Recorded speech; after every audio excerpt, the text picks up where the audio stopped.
So I wanted to start because we did actually just talk about you saying this is the return of alpha this year, but you did say that people have said this many times before.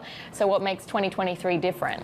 It's always a return of alpha. That's always the argument. And then the stock market is ultimately a return of individual companies. But when we think about last year, it was unusually macro-driven. And we can make that statement based on the fact that individual stock returns come from different sources. They can come from the index level, the beta of the market, can come from rates, can come from size or growth, different attributes.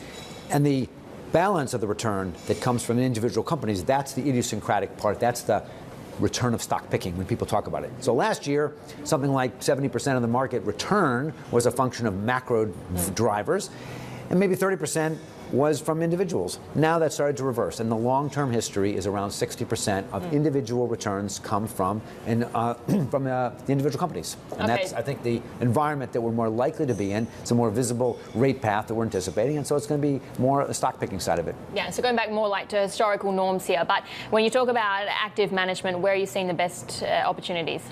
Well, the best opportunities from our perspective would be on the value side.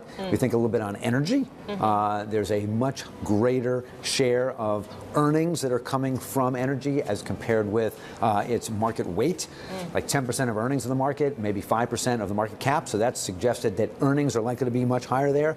We look at healthcare stocks as an example, where we have growth in the share of revenue, share of earnings in the market growing there, and the value is particularly attractive. So those are two areas. I think one of the situations is that the market overall trades at extremely high levels of valuation. You're around the 85th percentile versus history. So while there's a distribution of risks always, it's more skewed to the downside on valuation. And therefore, we're focusing more on the idea of where revenues are coming from, where earnings are coming from, what's the fundamental case. There's not really an argument for big increases on earnings. Mostly earnings will be flat for this year. Therefore, the valuation is a concern. Rates are moving higher, and therefore, we're looking for value. And that will be the strategy and the playbook for this year. Yeah, because the equity risk premium, of course, we are back at decade lows here. How much are you watching that?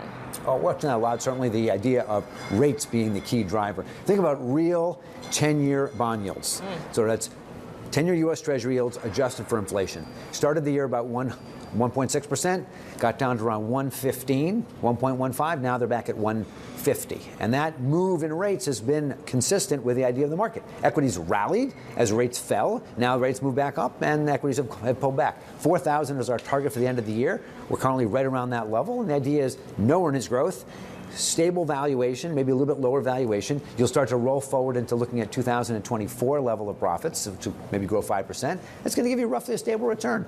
Basically, cash offers you a very attractive return. On a risk-adjusted basis, you're looking at maybe 5% yield on cash, 0% volatility. Equities, 0% return, historically around 15% volatility. Risk-adjusted returns suggest cash certainly very competitive with equities.